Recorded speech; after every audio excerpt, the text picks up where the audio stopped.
یہ جو حسد کا معاملہ ہے، میں یہ نہیں کہتا کہ یہ ایسی بیماری ہے جو سر کے بال مونڈ دیتی ہے، بلکہ حسد اور بغض ایسی بیماریاں ہیں جو انسان کا دین مونڈ دیتی ہے۔ آپ یہ دیکھیں کہ ترمذی کی حدیث پاک ہے، کتنا زبردست معاملہ ہے کہ آدمی کا دین ہی مڑ جاتا ہے جب اس کا ایمان ہی نہیں رہا، جب اس کے اندر اس طرح کی آگ برپا ہو گئی کہ اس کی نیکی ختم ہو جائے گی، تو وہ لے کے کیا پہنچے گا اللہ کے آگے؟ بالکل مجاز صاحب، انسان کی جب فطرت میں اس کے سرشت میں یہ چیز شامل ہے، جیسے ابھی آپ نے حضرت آدم علیہ السلام کے بیٹوں کا ذکر کیا کہ حسد کا ہی نتیجہ تھا کہ قابیل نے حابیل کو قتل کر دیا، اور دنیا میں پہلا خون جو بہا اس کے پیچھے جو ہے وہ حسد کا جذبہ ہی کار فرما تھا۔ تو رسول پاک صلی اللہ علیہ وسلم نے بھی جو ہے بارہا حسد سے لوگوں کو بچنے کی تاکید کی ہے۔ اسی طرح ایک قول یاد آ رہا ہے، حضرت معاویہ کا یہ قول ہے کہ انہوں نے فرمایا کہ بری خصلتوں میں سے سب سے عدل والی خصلت جو ہے وہ حسد ہے، کیونکہ یہ محسود کو تو بعد میں پہنچتی ہے یہ آگ، پہلے یہ حاسد کو جلا کر راکھ کر دیتی ہے۔ بالکل، اس کا باطنی بھی وجود ختم ہوتا جاتا ہے، اس کا ظاہری وجود بھی۔ آپ یہ دیکھیں نا، جس سے آپ حسد کر رہے ہیں، جسے اللہ نے اچھا علم دیا، اچھی خوبصورتی دی، اچھا مال دیا، اچھی بیوی، اچھے بچے، یا اچھا گھر یا اچھی کار، آپ اس کا تو کچھ نہیں بگاڑ سکتے کیونکہ وہ اللہ نے اسے دیا ہے۔ آپ اپنا بگاڑنا شروع کر، آپ اندر ہی اندر کڑتے رہتے ہیں، اس سے آپ کی اپنی صحت خراب ہوتی ہے، اپنا وجود آپ کا جو ہے وہ نقص میں آ جاتا ہے، اور آپ کی روحانیت، آپ کا جو باطنی وجود ہے وہ بھی نقصان میں، آپ اپنی آخرت بھی خراب کر رہے ہیں۔ اس کی وجہ یہ ہے کہ آپ یہ دیکھیں کہ کسی کو کوئی بھی چیز، چاہے وہ اچھی علم ہو، اچھی خوبصورتی ہو، اچھی اولاد ہو، اچھا کاروبار ہو، اچھا مال ہو، اچھی صحت ہو، اچھا رتبہ ہو، سب اللہ کا دیا ہوتا ہے۔ حاسد جو ہے وہ اللہ کی تقسیم پہ سوال کھڑا کرتا ہے۔ اصل بات یہی ہے کہ آپ نے جو اللہ نے کسی کو دے دیا، ہمیں اپنے اندر اطمینان رکھنا چاہیے اس بات پہ کہ جو اللہ نے ہمیں دیا ہم اس پہ راضی ہیں، مطمئن ہیں۔ اسی طرح جو اللہ نے دوسروں کو دیا ہم اس پہ بھی راضی اور مطمئن ہیں، ورنہ ہم کیا بگاڑ سکتے ہیں؟ اس کا اپنا ہی کچھ بگاڑیں گے، اس کا کچھ نہیں بگڑتا۔ بالکل، اور بہت کچھ بگاڑ لیتا ہے انسان اپنا۔ آپ نے جیسے بتایا کہ اس کی روحانیت متاثر ہوتی ہے، اس کا ظاہر، اس کا باطن، سب کچھ ملیا میٹ ہو جاتا ہے۔ صرف یہاں تک ہی نہیں مجاز صاحب، اگر دیکھتے ہیں آج کے دور میں جو بہت ساری بیماریاں ہیں، اب ہم ڈپریشن کو ہی دیکھ لیجیے، ڈپریشن ہے، منفی جذبات ہیں، ایک دوسرے سے بغض رکھنا ہے، تو یہ تمام چیزیں جو ہیں یہ حسد کی ہی پیدا کردہ ہیں۔ انسان خود بھی جو ہے اس آگ میں جلتا ہے، اپنا برا بھی کرتا ہے، اور اپنے گرد و پیش رہنے والوں کے نزدیک بھی جو ہے وہ ناپسندیدہ قرار پاتا ہے، چاہے وہ اس کی فیملی ہو، چاہے وہ اس کے آفس والے ہوں۔ کیا اصل میں بات تو یہ ہے نا، جو آپ کہہ رہی ہیں کہ فیملی ہو یا رشتہ دار ہو یا دوست ہو، ان تک بات پہنچ جاتی ہے۔ لوگ آج کل اس طرح کا ماحول ہو گیا ہے کہ اگر آپ کسی سے حسد اور جلن رکھتے ہیں، آپ کسی کے سامنے اسے ظاہر کرتے ہیں، وہ لوگ اس تک پہنچا دیں گے۔ اب آپ دیکھیے اس کی نظر میں آپ کی کیا امیج رہ جائے گی، ساری تکلیف اسے پہنچے گی اس بات کی کہ بتاؤ میں تو اسے کیا سمجھ رہا تھا اور یہ کیا نکلا۔ حسد جو ہے سب سے زیادہ بچوں میں دیکھی جاتی ہے، بچے ایک دوسرے سے کمپٹیشن میں۔ اصل بات یہ ہے کہ آپ دیکھیں کہ بچوں پہ تو شریعت لاگو نہیں ہے، لیکن یہ بچکانہ حرکت ہوئی ہے، ثابت ہوا اس بات سے کہ بچوں میں جب حسد دیکھی جاتی ہے، ایک دوسرے سے کمپٹیشن کرتے ہیں، کمپیریزن کرتے ہیں، تو اس وجہ سے آپ یہ دیکھیں کہ اگر ہم انسانوں سے کمپیریزن بند کر دیں گے تو حسد اپنے آپ نکل جائے گی۔ اور حسد چھوڑ دینے والوں کا اتنا اللہ کے رسول صلی اللہ علیہ وسلم نے بشارت دی ہے۔ ایک بار حضور صلی اللہ علیہ وسلم محفل میں بیٹھے تھے، صحابہ کرام صاحب بہت بیٹھے تھے، کہنے لگے تمہیں بتاؤں کہ جنتی کیسا ہوتا ہے، کہ جنتی دیکھنا چاہتے ہو؟ صحابہ نے کہا بالکل حضور بتائیے۔ حضور نے اس ٹائم جو دروازے سے داخل ہوگا وہ جنتی ہے۔ سب کی نظر دروازے پہ ٹک گئی، انتظار میں رہے کہ کس طرح سے کوئی آئے۔ تو ایک بوڑھے بزرگ تھے، وہ اندر انٹر ہوئے، وضو کا پانی ان کے چہرے پر، جسم پہ نظر آ رہا تھا۔ تو اس کے بعد انہوں نے دیکھا کہ یہ ہیں حضور اکرم صلی اللہ علیہ وسلم نے بشارت دی۔ اگلے دن پھر یہی واقعہ، 3 دن تک حضور اکرم صلی اللہ علیہ وسلم نے صحابہ سے بات کی، تینوں دن وہی داخل ہوئے۔ تو ایک صحابی ہیں عبداللہ بن عمرو بن العاص رضی اللہ تعالیٰ عنہ، انہیں تجسس ہوا کہ کیا معاملہ ہے، تو وہ ان کے کسی نہ کسی بہانے سے ان کے گھر تک پہنچ گئے اور ان کے ساتھ 1-2 راتیں اور 1-2 دن گزارنے کی انہوں نے ٹھانی۔ تو انہوں نے خیر مہمان نوازی کی، ان کے لیے بستر، تو انہوں نے ان سے دیکھا سارا معمول کہ کیا کرتے ہیں، کیا وجہ ہے رسول اللہ صلی اللہ علیہ وسلم نے ان کو بشارت دی ہے۔ تو ان کی جب کچھ بھی سمجھ میں نہیں آیا، انہوں نے دیکھا کہ وہ سوتے بھی ہیں ساری رات اور کروٹ لیتے ہیں، بس اللہ کا نام لیتے ہیں۔ تو مجبور ہو کے انہوں نے ان سے پوچھ لیا کہ میرا مقصد آپ کے پاس رہنے کا یہ تھا کہ حضور نے 3 دن آپ کے لیے جنتی ہونے کی بشارت دی، آپ کی کہنے لگے جب تم اسی وجہ سے آئے ہو تو میں بتاتا ہوں، ویسے مجھے تو کوئی پتہ نہیں ہے اس بات کا، لیکن میرا اندازہ یہ ہے کہ میرا دل جو ہے وہ مومنوں کی حسد اور بغض سے بالکل پاک ہے میرے دل میں۔ تو اس لیے یہ حدیث جو ہے، یہ واقعہ جو ہے، یہ ہمیں اس طرف لاتا ہے کہ ہم چیک کرتے رہا کریں بیچ بیچ میں اپنا محاسبہ، کہ کسی مومن کے لیے، کسی اپنے بھائی کے لیے، کسی اپنے دوست کے لیے ہمارے دل میں کوئی حسد یا بغض تو نہیں ہے۔ بالکل، تو حسد جو ہے یہ رقابت کے جذبات کو پیدا کرتا ہے، اور حسد کے مقابلے میں ہم دیکھتے ہیں یا رقابت کے مقابلے میں دیکھتے ہیں تو جو رشک کے جذبات ہیں یہ بڑے پسندیدہ ہیں. قرآن پاک میں بھی کہا گیا کہ فاستبقوا الخیرات، یعنی نیکی کے کاموں میں، بھلائی کے کاموں میں ایک دوسرے سے سبقت لے جاؤ. تو حدیث سے بھی ثابت ہے. بالکل. ایک بار حضور صلی اللہ علیہ وسلم نے بات فرمائی ہے کہ یہ جو حسد کا پازیٹیو پہلو جو آپ نے ابھی بیان، اس کا لفظ کا نام ہی رشک ہے کہ ایسے لوگوں سے رشک کیا کرو جسے اللہ نے علم دیا اور وہ علم کو بانٹتا ہو بے لوس ہو کے دنیا کے لیے، لوگوں کے لیے. ایک ایسے آدمی سے رشک کیا کرو جسے اللہ نے مال دیا ہو اور وہ رات دن اللہ کی راہ میں خرچ کرتا ہو لوگوں کی، جو مجبور لوگ ہیں، جو محروم لوگ ہیں، ان کی فلاح کے لیے اسے خرچ کر. ایسے لوگوں سے رشک کرنا تو یہ پازیٹیو پہلو ہے رشک کا، اس کا حسد کا پازیٹیو پہلو رشک، اور اس کے دو حدیث سے ثابت ہیں دو چیزیں. اس لیے ہمیں ایسے لوگوں کی طرف رغبت کرنی چاہیے جو اس طرح کے لوگ ہیں، جو علم بانٹتے ہوں صرف اور صرف اللہ کے لیے، ریاکاری ڈرامے بازی نہ ہو. ایسے ہی مال بانٹتے ہوں صرف اور صرف اللہ کے لیے رات دن، تو اللہ سے اس ٹائم دعا بھی کریں اپنے لیے. اصل میں قرآن میں ایک واقعہ ملتا ہے کہ ہر چیز جو ہے وہ اس میں نہیں آئے گی حسد میں. مریم علیہ السلام پہ جب اللہ رب العزت کی طرف سے نعمتیں اتر رہی ہیں، قرآن میں اس کا ذکر ہے. ذکر علیہ السلام وہاں ان کے دروازے پہ کھڑے ہو کے دیکھتے ہیں نعمتیں اترتی ہوئی تو فوراً دعا کرتے ہیں کہ اللہ کی نعمتیں یہاں اتر رہی ہیں تو اپنے لیے بھی دعا کی ان نعمتوں کی. تو اگر حسد جو ہے نا وہ یہ ہے کہ آپ کسی کے پاس کوئی نعمتیں دیکھیں اللہ رب العزت کی اور یہ چاہیں کہ اس کے پاس سے یہ نعمتیں ختم ہو جائیں، مجھے مل جائیں، یہ اسے کیوں ملی، مجھے کیوں نہیں ملی، یہ جو آپ کے اندر اضطراب اور بے چینی پریشانی پیدا کرتی ہے، یہ ہے اصل میں حسد. وہاں ذکر علیہ السلام اپنے لیے دعا کرتے ہیں. یہ مثبت پہلو ہے. نعمتیں دیکھیں کہ اللہ اس کی نعمتیں قائم رکھ، جس طرح اس پہ اتر رہی ہیں مجھے بھی عطا فرما. اور نیکی اور بھلائی میں ایک دوسرے سے سبقت لے جانے کی جب مثالیں ملتی ہیں تو ہم دیکھتے ہیں کہ حضرت ابوبکر اور حضرت عمر، ان دونوں کے درمیان ایک طرح کا یہ جو رشک کا پہلو تھا، کمپٹیشن تھا، مقابلے بازی تھی. اور حضرت عمر فاروق جو ہے اکثر کہتے تھے میں قحافہ کے بیٹے سے جو ہے وہ نہیں جیت سکتا.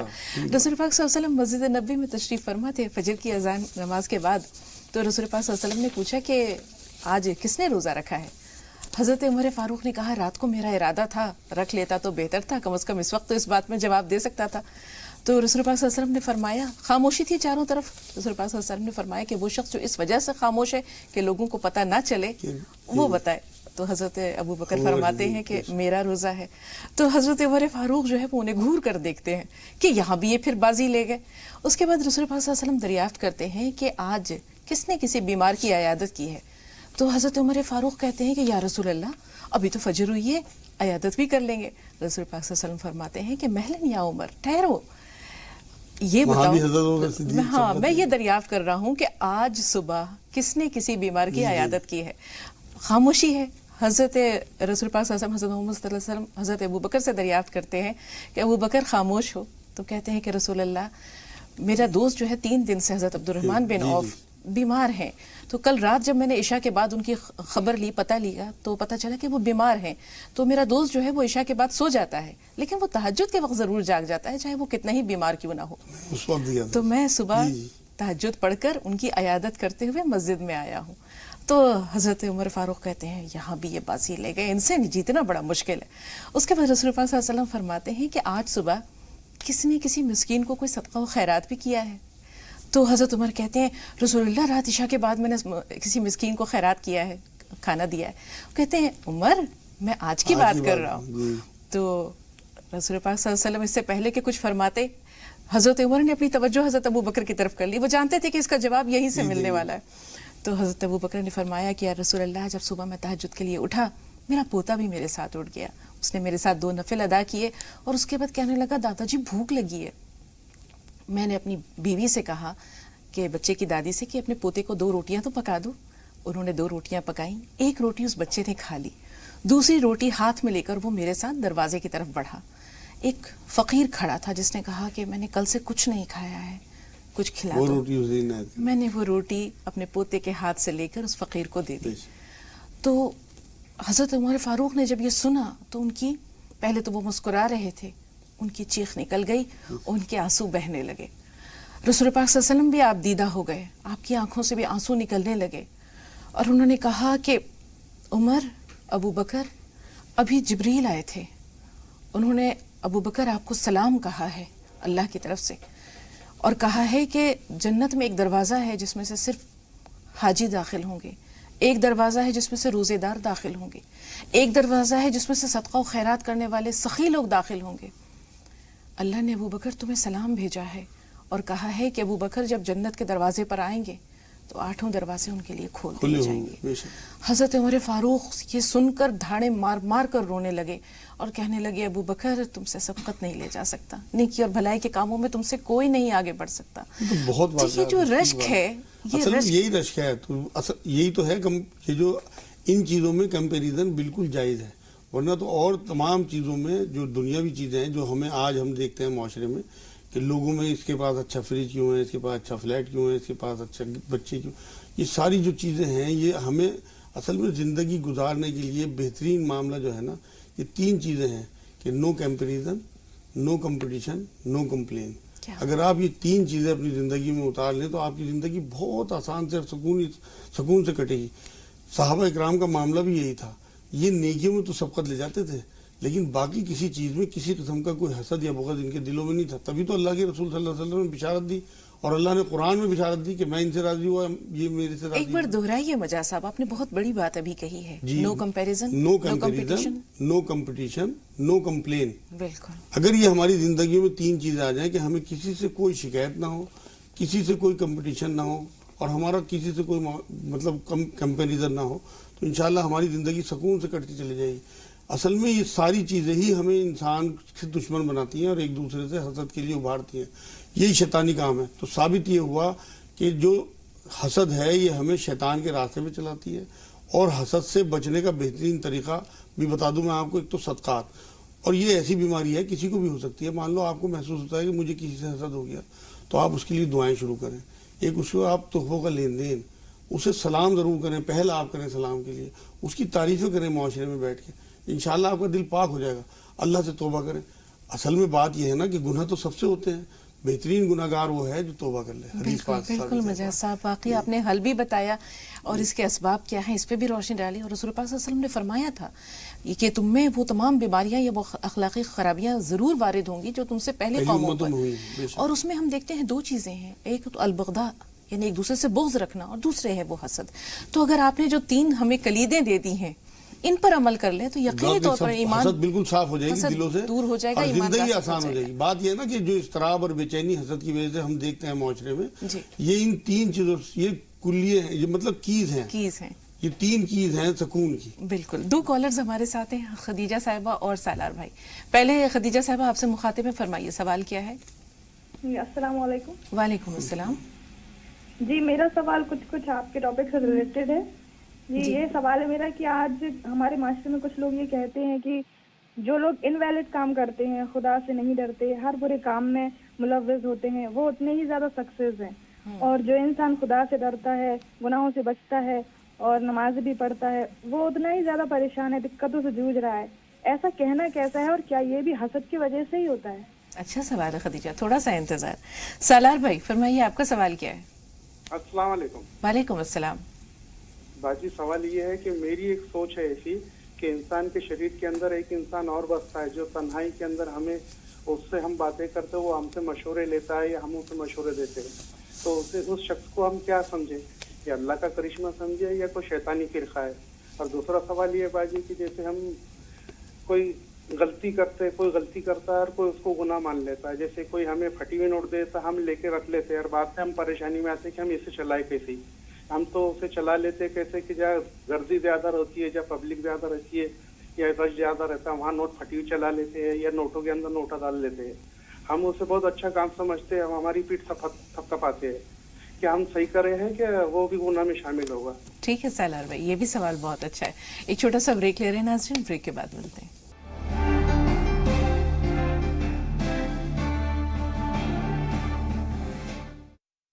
ناظرین وقفے کے بعد ایک بار پھر آپ سب کا خیر مقدم ہے۔ پہلا سوال خدیجہ صاحبہ کا ہے اور بہت اچھا سوال ہے، جیسے انہوں نے کہا کہ وہ لوگ جو برے کام کرتے ہیں، برے جذبات لوگوں کے لیے رکھتے ہیں، تو ان کی یہ برائیاں جو ہیں وہ دکھتی نہیں ہیں، بلکہ ایسا محسوس ہوتا ہے کہ بہت خوشحال ہیں اور اللہ تعالیٰ کا ان پر بہت فضل و کرم ہے۔ تو جو باقی لوگ ہیں، اچھے لوگ ہیں، وہ یہ جب چیزیں دیکھتے ہیں یا سوچتے ہیں ان کے بارے میں، تو ان کے دل میں کس طرح کے جذبات پنپتے ہیں، یا ان کی جو یہ ڈور ڈھیلی ہے تو یہ کب تک ہے، رسی کب تک دراز ہے؟ اصل میں اس میں یہ بہت بڑھیا سوال انہوں نے کیا ہے، اور یہ اس ٹائم اس کا جواب انشاءاللہ معاشرے کے کام آئے گا. قرآن میں ایک صورت ہے سورہ فجر 89 نمبر صورت ہے, اس کی 15 اور 16 نمبر آیت میں اللہ رب العزت نے یہ بات کہی ہے کہ جب میں آزمائش کے لیے اپنے بندوں کو کچھ نعمتیں دیتا ہوں تو وہ پھر اس میں مطلب اس ناشکری کرنے لگتے ہیں, اور کبھی ایسا ہوتا ہے کہ میں ان کو آزمانے کے لیے کوئی مصیبت میں ڈالتا ہوں, تب اس کا پورا مفہوم ہے آیتوں کا. 15 اور 16 نمبر آیت ہے سورہ فجر کی. اس سے یہ بات ثابت ہو گئی کہ آپ کو جو دنیا میں مال کی یا لوگوں میں رتبے کی یا طاقت کی فراوانی دکھتی ہے, یہ آزمائش کا حصہ ہے. دیکھیے آپ قرآن میں اللہ نے ایک جگہ یہ بات فرمائی ہے کہ جب قارون کے خزانے اس کی کنجی جا رہی تھی تو کچھ لوگ دیکھ کے رش کرنے لگے, دیکھ کے کہ اسے کتنا مال ملا ہے, لیکن جب اس پہ عذاب آیا اللہ کا, اسے دھسا دیا گیا, تو وہی لوگ شکر کرنے لگے کہ اللہ کا شکر ہمیں مال نہیں ملا. یہ ہے اصل بات. اصل میں کس کو کیا چیز کس طرح سے ملی ہے, کس وجہ سے ملی ہے, اللہ کی حکمتیں ہیں اپنی. تو یہاں جن لوگوں کو مال یا رتبہ یا طاقت یا فراوانی دیکھ کے لوگ جو ہیں رش کرتے ہیں یا یہ تمنا کرتے ہیں کاش یہ ہمیں ملتا, وہ یہ سمجھ لیں کہ مال میں زیادہ اللہ رب العزت نے آزمائش رکھی ہے اور فتنہ رکھا ہے, وہ زیادہ دو دھاری تلوار پہ چل رہے ہیں لوگ. تو اس لیے کبھی اس طرح کی تمنا نہ, جو اللہ نے ہمیں دیا اس پہ مطمئن رہیں, سکون سے رہیں, اس پہ راضی رہیں. اصل تو بات یہ ہے کہ جو ہمیں حاصل ہے اگر ہم اس پہ مطمئن ہو گئے تو وہ ہمارا ایمان ہے, اور جو اللہ نے دوسروں کو دیا یا تو ہم وہ حاصل کر لیں جو اللہ نے, جو ہماری چاہت ہے, یا پھر ہم اسے چاہت بنا لیں جو ہمیں حاصل ہے, تبھی ہمیں سکون ملے گا. جو اللہ نے دوسروں کو دیا اس پہ بھی ہمیں راضی رہنا ہے. تو اس لیے اس طرح کی بے چینی اور پریشانیاں جو ہیں وہ نکل جائیں گی اگر آپ سورہ فجر کی 15 اور 16 نمبر آیت پڑھیں گے کہ یہ ساری چیزیں آزمائش ہے, چاہے وہ پریشانی ہو اور چاہے وہ سلام بھائی کے سوالوں کی جانب آتے ہیں. انسان کے اندر جیسے انہوں نے کہا کہ ایک ایسا محسوس ہوتا ہے جیسے ایک شخص اور ہے اس کے ساتھ, یہ تو حدیث ہے ہمزاد ہے. جی حمزاد کے بارے میں حضور صلی اللہ علیہ وسلم نے کہا کہ ہر انسان کے ساتھ اللہ نے اس کا شیطان جوڑا پیدا کیا ہے. حضور صلی اللہ علیہ وسلم سے ایک صحابی نے جسارت کر کے پوچھ لیا, حضور کیا آپ کے ساتھ بھی؟ کہ ہاں میرے ساتھ بھی, اور میں نے اسے مسلمان کر لیا. یہ جو جملہ حضور کا ہے, تو ہمیں سنت یہ ہے کہ ہم اپنے ہمزاد کو مسلمان کر لیں, مطلب اسے تابع کر لیں اللہ. اب جو وہ ہمیں چیزیں مثبت یا اللہ اس کے رسول کے تابع چیزیں ہمیں بتاتا رہتا ہے, ہمیں سمجھاتا رہتا ہے, انہیں ہم نے لینی ہے.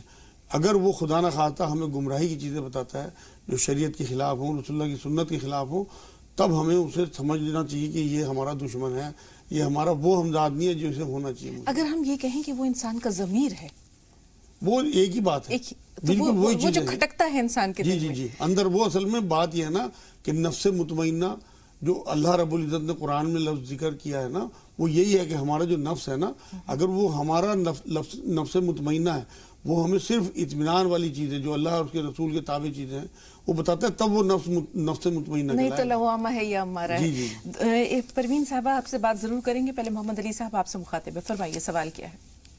ہلو السلام علیکم. وعلیکم السلام. جی بھائی.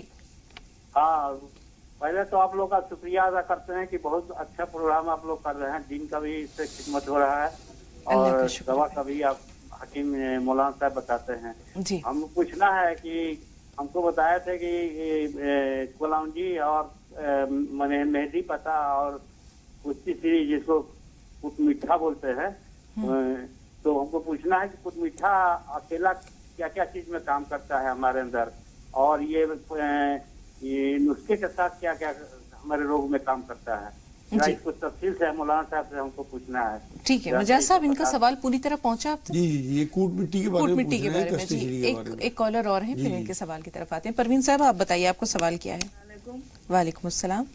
جی ہمیں افسوس بہت ہے اس بات کا کہ آپ کے پروگرام کا ٹائم اور ہمارے اسکول کا ٹائم ایک ہو گیا. اب سنڈے ہی سنڈے ہم دیکھ پاتے, یوٹیوب پہ سرچ کرنے پہ پروگرام مل نہیں رہا.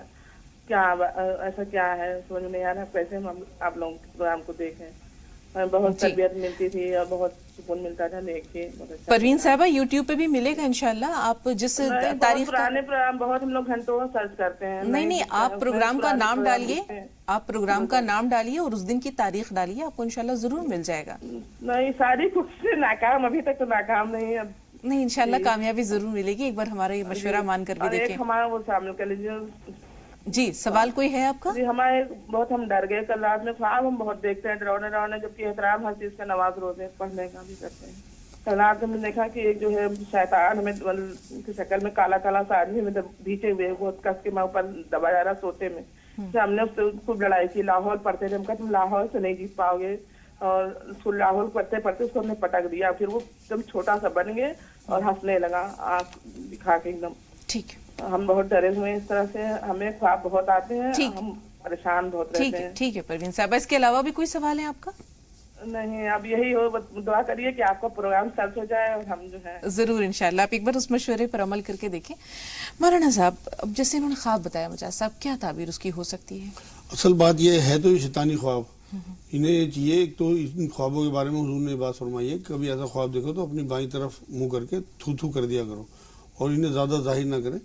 اب یہ عمل یہ کریں ان خوابوں سے بچنے کے لیے کہ ایک بار آیت الکرسی اور 7 بار سورہ اخلاص قل هو اللہ احد بسم اللہ کے ساتھ, اور 5 بار سورہ فلق قل اعوذ برب الفلق اور 6 بار قل اعوذ برب الناس, یہ رات کو پڑھ کے اپنے ہاتھوں میں پھونک مارے, پورے جسم پہ پھیل لیا کریں, کوئی خواب انہیں نہیں آئے گا انشاءاللہ.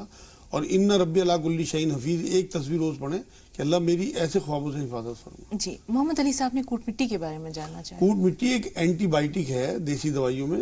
تمام ریئیکشن اندر کے جو کسی دوائی سے ہو جائے ریئیکشن, یا آپ کے کسی کھانے پینے کی بد احتیاطی سے کوئی ریئیکشن ہو جائے, تو ایسا اینٹی بائیوٹک ہے کہ اندر سے تمام بیماریوں کو دور کرتا ہے الحمدللہ. اور سب سے بڑی جو اس کی بات ہے پازیٹیو, وہ حضور اکرم صلی اللہ علیہ وسلم کی بتائی ہوئی چیز ہے. یہ حدیثوں سے ثابت ہے بات کہ یہ گلے میں انفیکشن ہو جائے, جیسے ٹونسل کہلاتے ہیں, ان میں شہد کے ساتھ چاٹی جائے. اگر کسی کو ویسے الرجی ہے تو 1 چٹکی 2 چٹکی کھانے کے بعد 3 ٹائم لے لیا جائے. یا کسی کو جوڑوں میں درد ہے تو اسے کلونجی یا مہندی پتے کے ساتھ ملا کے برابر مقدار میں تب صفو بنا کے آدھا چمچ دن میں 3 بار لے لیں. مطلب اس کے بہت سارے, میں تو الحمدللہ بہت لوگوں کو ریکمنڈ کرتا ہوں اور بہت اللہ کے حکم سے بہت فائدہ ہوتا ہے. اس کی وجہ بھی وہی ہے کہ یہ سنت ہے, حضور صلی اللہ علیہ وسلم خود بھی کھاتے تھے اور تلقین بھی کرتے تھے لوگ. طب نبوی سے طب نبوی سے لی ہوئی چیز. اب سالار بھائی کا جو سوال ہے, یہ اب تک کا ہمارے پاس آخری سوال ہے کہ اگر کوئی شخص ہمیں کسی طرح دھوکہ دے کر یا پھٹے ہوئے نوٹ دے دیتا ہے, ہماری بھی تھوڑی سی غفلت ہے کہ اس وقت دھیان نہیں دیا, بعد میں اسے کہیں چلانے کی کوشش کرتے ہیں, تو کیا ہم گناہ گار ہیں یا وہ شخص گناہ گار ہے جس نے ہمیں دھوکہ دیا ہے؟ اصل میں حدیث یہ بات کہتی ہے کہ تمہیں کوئی دھوکہ دے تو تم کسی کو دھوکہ نہ دو. مومن کی شان نہیں ہے دھوکہ دینا. اگر آپ نے دھوکہ کھا لیا, آپ کو کسی نے پھٹا ہوا نوٹ دے دیا, تو آپ کو یہ چاہیے کہ اس کا جو بھی ڈیمیج کا تھوڑا بہت کٹتا ہے وہ کٹا کے باقی صاف نوٹ چلائیں, کسی کو دھوکہ نہ دیں.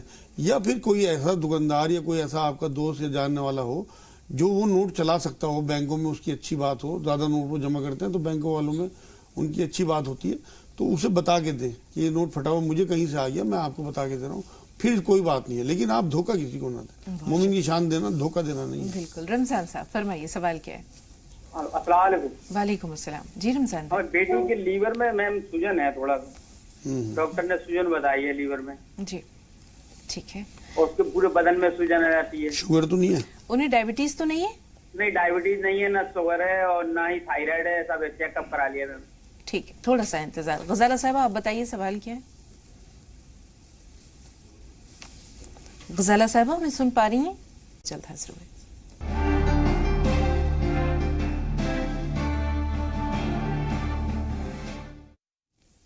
ناظرین, وقفے کے بعد ایک بار پھر آپ سب کا استقبال ہے. اس دوران کے کچھ کالز ہمارے پاس آئیں. چھوٹا سا سوال جو ذہن میں آ رہا ہے, کوٹ مٹی کے بارے میں بھی آپ نے بتایا مجاز صاحب, یہ کیا کوئی جڑ ہے کسی پودے کی؟ یہ ایک لکڑی ٹائپ ہوتی ہے بہت, لیکن ہوتی بہت ملائم سی ہے. لوگ گھر میں ہی پیس سکتے ہیں اسے, ویسے بازار میں ہی پیسوا لیں چاہے, اور اپنے گھروں میں رکھیں. حضور صلی اللہ علیہ وسلم نے ایک بار یہ بات فرمائی تھی کوٹ مٹی کے بارے میں, جب گلے کسی کے آئے وہ ان کے پاس پہنچے, کہ جب تمہارے گھروں میں کوٹ مٹی موجود ہے تو تم اپنے آپ کو کیوں اذیتیں دیتے ہو. مقصد یہ ہے کہ وہ ہر چیز کے لیے شفا اللہ رب العزت نے اس طرح کی انفیکشن میں رکھی ہے اس میں, کہ اسے استعمال کریں تو لوگ انشاءاللہ تعالیٰ بہت شفا یاب. جی ایک کالر ہے ہمارے ساتھ, شاہینہ صاحبہ, اگر آپ فون لائن پہ موجود ہیں تو سوال بتائیں. ہیلو جی بہن فرمائیے, سوال کیا ہے؟ میرا سوال ہے, کیا کہتے ہیں, میری بچی کے رشتوں کی نہیں بات کرنی ہے مجھے, تو بہت پریشان ہو, رشتے کہیں اور نہیں پا رہا. ٹھیک ہے, اللہ تعالیٰ انشاءاللہ آسانیاں پیدا کرے. رشتوں میں آسانی کے لیے کوئی دعا بتائیے مجاز صاحب. رشتوں کے لیے انہیں ایک عمل کرنا چاہیے کہ عصر کی نماز کے بعد جو ہے وہ 300 بار یا رحمان یا رحیم یا اللہ اور 40 بار آیت کریمہ لا الہ الا انت سبحانک انی کنت من الظالمین پڑھ کے ایک دعا کریں صرف اللہ سے کہ اللہ میرا اپنی پسند کا رشتہ کرا دیجیے. یہ 40 دن کا عمل ہے, جتنے دن پیریڈ کے ہوں گے اتنے دن آگے بڑھانے, اور کوئی ناغہ نہیں کرنی.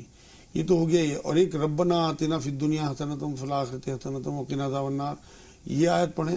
دوسرے ایک سورہ قصص کی جو آیت ہے موسیٰ علیہ السلام والی، وہ آیت بھی شادی کے لیے، کیونکہ موسیٰ علیہ السلام کی شادی ہو گئی تھی اس آیت کے بعد، ربنا ہب لنا من ازواجنا، وہ دوسری کون سی آیت ہے وہ، ربی انی لما انزلت الی من خیر فقیر، اسے اس کا ورد رکھے، کم سے کم ایک تصویر روز پڑھیں تو انشاءاللہ بہت جلدی رشتوں کا انتظام ہو جائے گا۔ جی، رخسانہ صاحبہ اور محمد علی صاحب۔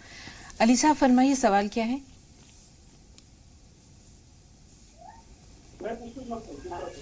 رخسانہ صاحب اگر آپ ہمیں سن رہی ہیں تو اپنا سوال بتائیے۔ محمد علی صاحب اگر آپ فون لائن پہ موجود ہیں تو سوال بتائیے۔ ہلو جی رخسانہ صاحبہ فرمائیے سوال کیا ہے؟ السلام علیکم۔ وعلیکم السلام۔ ہاں، مسجد میں سے چپل چوری جاتی ہے کبھی کبھی، تو اس کے لیے کتنا بڑا گناہ ہے؟ اور دوسرا سوال ہے میرا خواب کے راستے۔ ٹھیک ہے محمد علی صاحب، خواب کے تعلق سے جو ہے وہ ہم معذرت کر رہے ہیں، آپ کا ایک سوال ہم نے شامل کر لیا ہے۔ محمد علی صاحب آپ بتائیے آپ کا سوال کیا ہے؟ محمد علی صاحب کا جو فون ہے وہ ایسا لگتا ہے رابطے میں نہیں ہے۔ ایک اہم سوال رمضان بھائی کا تھا، جیسے انہوں نے بتایا کہ ان کی اہلیہ کے لیور میں سوجن ہے اور جسم پہ بھی یہ سوجن دکھتی ہے، تو یہ سوجن کیوں ہے اور کس طرح اسے دور کریں؟ اصل میں لیور ہو، گردے ہوں، گلے میں ٹونسل ہوں، یہ پھیپڑے ہوں، ان سب چیزوں سے، یہ ایسی ملائم سی چیزیں ہیں جسم میں ہمارے، ان کی وجہ سے جسم پہ سوجن آ جاتی ہے، چہرے پہ، پیروں پہ۔ آپ نے دیکھا جن کے گردوں میں انفیکشن ہوتا ہے ان کے پیروں پہ سوجن آتا ہے، تو اس کے لیے بہترین چیز جو ہے لیور کے سوجن کے لیے، 1 کپ تو لوکی کا روز رس انہیں پلائیں، میں چھلکوں کے کدو کس میں لوکی کو گھس کے کپڑے میں ڈال کے نچوڑیں، اتنا کہ 1 کپ ہو جائے اکٹھا، اور وہ انہیں صبح کو نہار میں پلا دیا کریں۔ ایک چیز آتی ہے لسوڑے کہلاتے ہیں، سوکھے ہوئے بیج سے ہوتے ہیں، انہیں پیس لیں اور آدھا چمچ لسوڑے 3 ٹائم دن میں کھانے کے بعد انہیں دیں، اور 3 منقع دن میں 3 یا 4 بار، ساری ورم ان کی اتر جائے گی انشاءاللہ، اور وہ نارمل ہو جائے گی۔ اگر انہیں پیلیے کا کچھ اثر آ رہا ہو لیور کی وجہ سے، تو 15 پودینے کی پتی اور 5 چھوٹی الائچی 1 گلاس پانی میں اچھی طرح پکا کے، جب وہ پک کے پانی کم رہ جائے تو پھر اسے چھان کے وہ پانی انہیں روز پلائیں 15 دن تک۔ 15 دن میں بالکل ٹھیک ہو جائیں گی۔ 300 بار یا رحمان یا رحیم یا اللہ، اور 40 بار آیت کریمہ پڑھیں، اللہ سے دعا کریں، یا وہاں پڑھتی رہیں باقی ٹائم میں چلتے۔ جی محمد علی صاحب ایک بار پھر رابطے میں ہیں، جی بتائیے بھائی سوال کیا ہے؟ السلام علیکم۔ وعلیکم السلام۔ جی محمد علی صاحب فرمائیے۔ جی میڈم، یہ پوچھنا چاہتا ہوں کہ جنرل اسٹور کی دکان ہے ہماری، اور اس دکان پہ یہ کرنسی نوٹ 10 کے نوٹ کی بکری ہوتی ہے ہماری دکان پہ، تو کیا یہ 10 روپے کی گڈی جو آتی ہے 1000 روپے والی، اور ہم 1050 کی خریدتے ہیں، کیا 1100 روپے کی بیچ سکتے ہیں؟ وہ پیسہ جائز ہوتا ہے؟ جی کیا حکم ہے اس بارے میں؟ نہیں، کرنسی کا جو اس طرح کا معاملہ ہے نا، خرید و فروخت کا، یہ بالکل اسلام میں ناجائز ہے۔ جتنے یہ لیں، اگر مطلب اول تو لینا ہی ہے، بند کر دیں اس کام کو، یہ ٹھیک نہیں ہے۔ جو چیزیں اس شریعت کے خلاف ہیں اگر ہم انہیں چھوڑ دیتے ہیں، تو قرآن میں اللہ نے سورہ طلاق میں کہا کہ جو لوگ اللہ کا تقوی اختیار کرتے ہیں، اللہ سے ڈرتے ہیں، اللہ ان کے لیے راستے نکال دیتا ہے۔ مطلب یہی ہے کہ اللہ کے لیے اس کام کو چھوڑیں، اور کام میں اللہ ان کے برکت ڈال دے گا، وہ ٹھیک بالکل، نہیں اور کہیں نہ کہیں جو بے برکتی آتی ہے وہ ایسے ہی کاموں کا نتیجہ ہوتا ہے۔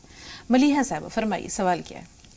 السلام علیکم۔ وعلیکم السلام۔ جی بہن، جی ہم یہ بول رہے ہیں جیسا کہ ہمارا کاروبار چل رہا ہے، تو اس میں مطلب تھوڑی بہت انکم ہے اس میں یا زیادہ ہے، اور ہمارے پاس قرض ہے، تو مطلب وہ ہم جو پیسہ ہم نکال رہے ہیں اس میں سے صدقے کا، جو ہمارا کاروبار چل رہا ہے، اور قرض ہے جو ہم نے چیز رکھ رکھی ہے، یا مطلب ویسے بیاج کا بھی لے رکھا ہے، تو وہ مطلب اس میں سے نکال کر کے اس میں پورا کر سکتے ہیں یا کیسے؟ یہ ضروری ہے نکالنا؟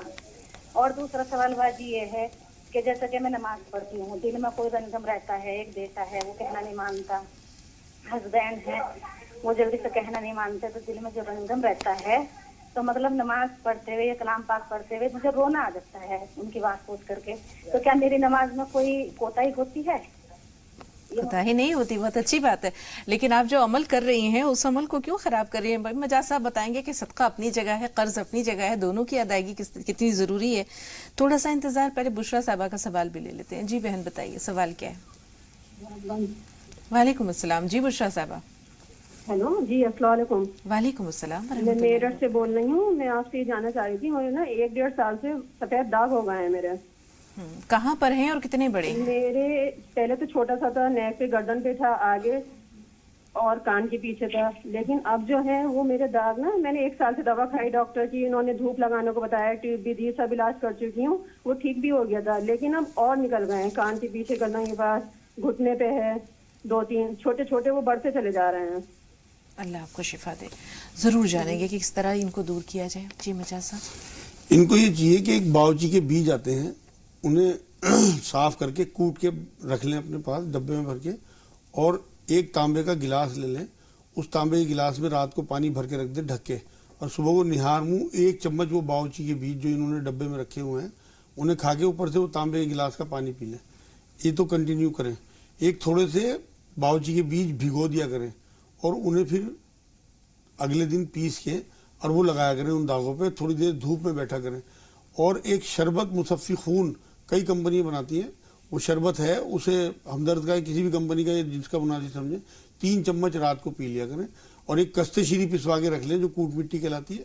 ایک چٹکی دن میں 3 بار وہ انشاءاللہ تعالیٰ لیں، اسے بہت انہیں فائدہ ہوگا. دوسرے یا رحمان یا رحیم یا اللہ، یا سلام یا مومن یا اللہ 300 بار پڑھیں اور آیت کریمہ 40 بار، انشاءاللہ تعالیٰ سلامتی ہو جائے گی. جی موقع ملا تو ضرور جانیں گے کہ کھانے پینے کی احتیاط بھی ہونی چاہیے.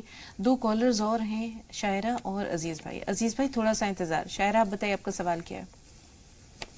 جی میم ہمارے 4 سال شادی کے ہو گئے ہیں اور ابھی جی 4 سال شادی کے ہو گئے ہیں، کوئی اولاد نہیں ہے، بہت علاج کیا ہے.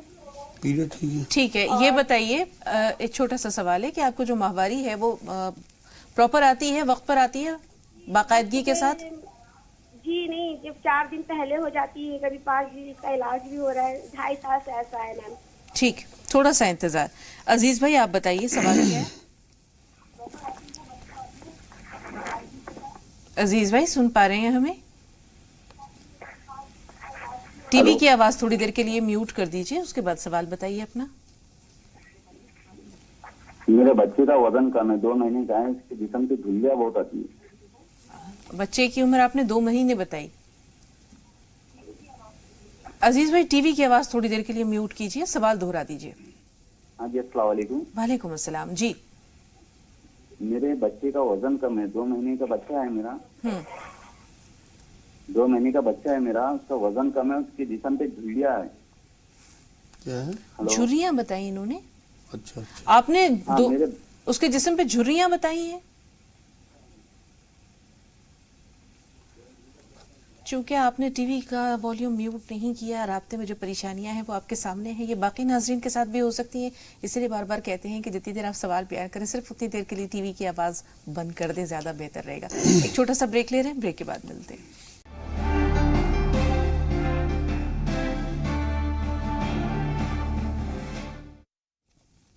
ناظرین بریک کے بعد ایک بار پھر آپ سب کا خیر مقدم ہے. 5 سوالات ہیں ہمارے پاس.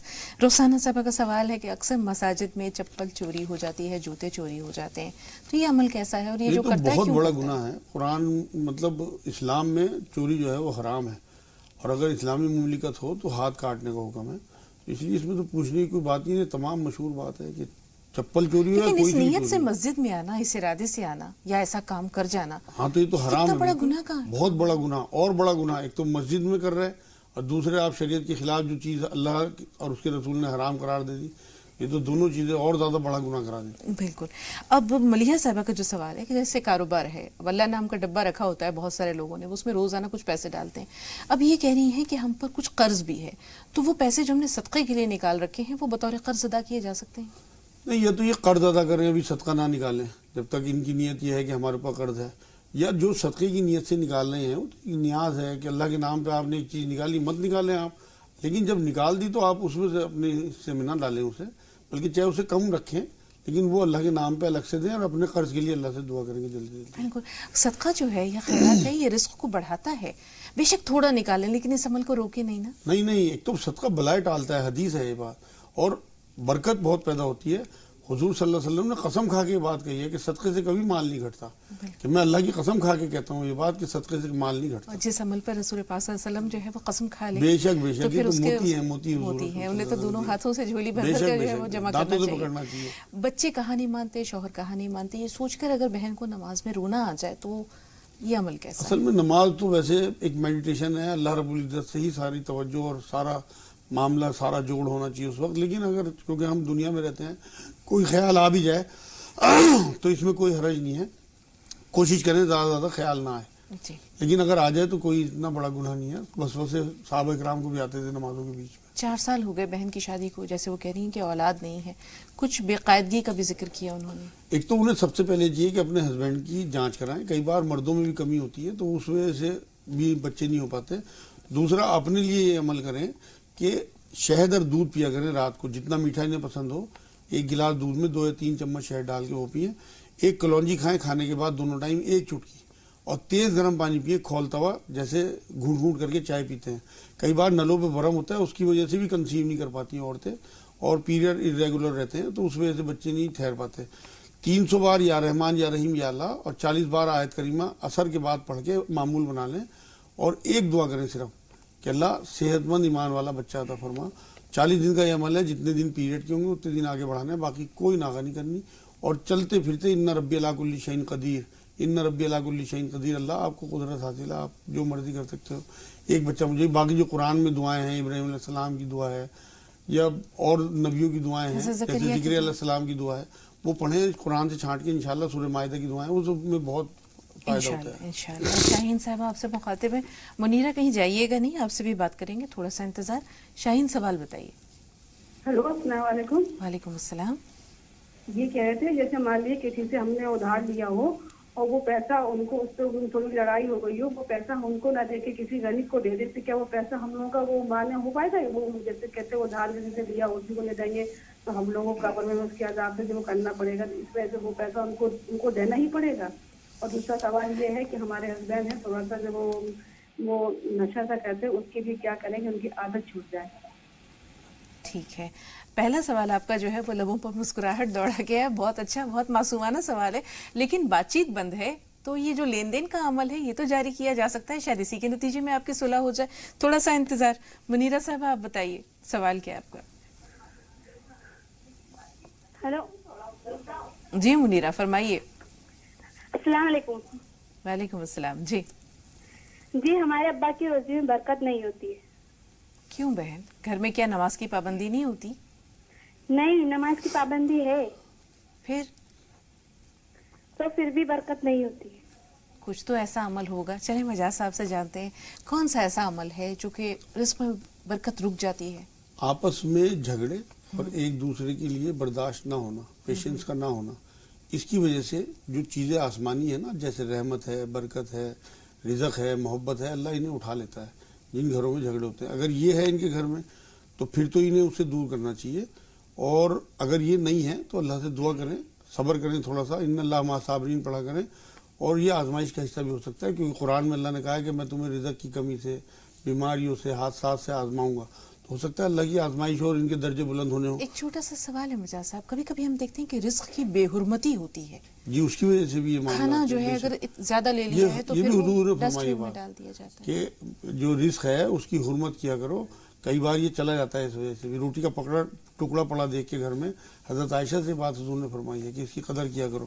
انہیں یہ چاہیے کہ ان کو اور ان کے والد کو نماز کی پابندی کے ساتھ ساتھ 300 بار یا ذوالجلال والاکرام اور 300 بار یا ولی یا والی یا نصیر اور 40 بار آیت کریمہ لا الہ الا انت سبحانک انی کنت من الظالمین پڑھیں.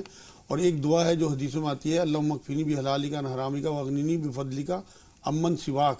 اسے 21 بار صبح شام پڑھیں، انشاءاللہ اللہ سے دعا کریں. جی نجمہ صاحبہ فرمائیے. ہلو. جی نجمہ صاحبہ فرمائیے سوال کیا ہے. میرا سوال یہ، السلام علیکم. وعلیکم السلام. میرا سوال یہ ہے آپا کہ میرے 4 لڑکیاں ہیں. ہاں سن رہے نا؟ ہاں بالکل سن رہی ہوں، بات جاری رکھیے. ہاں میرے 4 لڑکیاں ہیں. میرے شوہر کا انتقال ہو گیا، ابھی 1 سال ہو گیا. میرے پاس کچھ پیسے ہیں، 2.5 لاکھ روپے بینک میں رکھی ہوں. میری ایک لڑکی کی شادی باقی ابھی، تو اس کا جو بھی اگر پیسے مل رہے مجھے تو میں وہ لے سکتی ہوں کیا؟ مجھے گناہ ہوگا کہ اگر وہ پیسے میں نے خرچ کیے تو؟ اچھا سوال ہے آپ کا. اللہ تعالیٰ آپ کے تمام مسائل دور کرے، پریشانیوں کو آسان کرے، راستے آسان کرے. 2.5 لاکھ روپے بچی کی ایک شادی کے لیے انہوں نے رکھ رکھے ہیں. اب ان کا یہ سوال ہے کہ اس پر جو سود مل رہا ہے، کیا ان تمام حالات کے باوجود جو آپ نے سنے، سود لیا جا سکتا ہے، استعمال کیا جا سکتا ہے؟ بالکل حرام ہے. صرف اور صرف حرام ان چیزوں میں حلال اس ٹائم ہوتا ہے کہ جب آپ کی جان پہ بنی آئے، تب بھی آپ اتنی مقدار میں کہ آپ کی جان بچی رہے تب آپ حرام کو کھا سکتے ہیں، اس وجہ سے کہ آپ کی جان بچی رہے. انہیں چاہیے بہن کو کہ پیسہ وہاں سے نکال کے اس کا گولڈ خرید کے رکھ لیں. اس میں جو اس ٹائم ان کی شادی بچی کی شادی کے ٹائم میں جو بڑھوتری ہوگی وہ بالکل جائز ہوگی. اس طرح سے سود لے کے اپنے خرچے میں لگائیں, یہ حرام ہے بالکل. اس جگہ سے پیسے نکالیں, بے سود کے بینک میں ڈالیں یا پھر کرنٹ اکاؤنٹ کھلوا کے اس میں پیسے ڈال دیں اگر انہیں پیسے بینک میں رکھنے ہیں. ادروائز میں نے حل بتا دیا کہ کوئی ایسی چیز لے کے ڈال دیں کہ جو ایک دم بک جائے, جیسے سونا اور منافع کے ساتھ رقم مل جائے. چھوٹا سا سوال ایک جو ہے وہ بھائی کا یہ بھی ہے کہ 2 مہینے کا بچہ ہے, اس کا وزن نہیں بڑھ رہا اور اس کے جسم پہ جھریاں ہیں. ہاں, انہیں یہ چاہیے کہ اپنے بچے کو ایک تو کوٹ مٹی ایک چٹکی سے بھی کم, کیونکہ بہت چھوٹا ہے, دن میں 2 یا 3 بار جب بھی وہ دودھ پیے اس کے بعد دیں, اور ایک شہد 6 بوند اور زیتون کا تیل 2 بوند اسے روز چٹائیں. آدھی منقع پانی میں گھول کے مسل کے اس کی ممی نوائے سے پانی میں گھول کے اسے اس کے منہ میں ڈال دیا کریں.